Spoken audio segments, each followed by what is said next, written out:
Hello foreign friends, JR here from JRC Visa Consultancy and Immigration Services, and we're gonna talk about Philippine visa and immigration.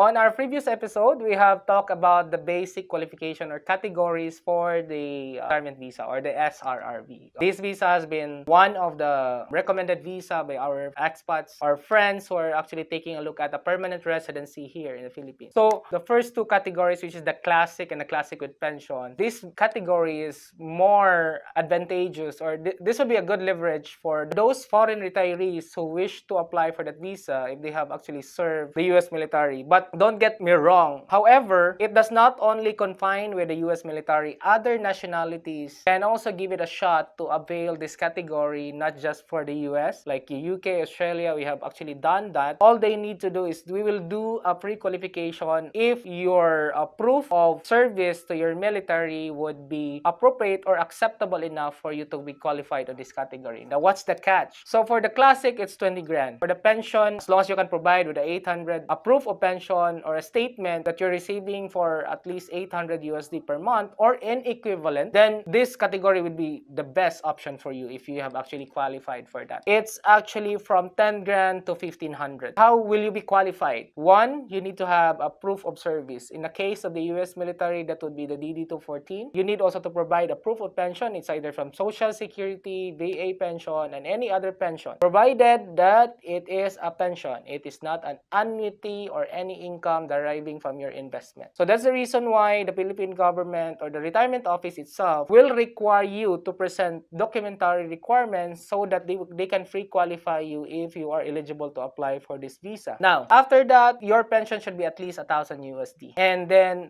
forming part of the basic requirements is the police clearance that you don't have any criminal record from your country of origin. Apart from the visa deposit, because we're basically talking about the visa deposit, this is only one of the major consideration which we're going to be talking later in our next episodes on how will you further understand the visa deposit. But we're talking right now qualification. So those qualifications from 2010 to 1500 would be a good option for you. And these are the fees.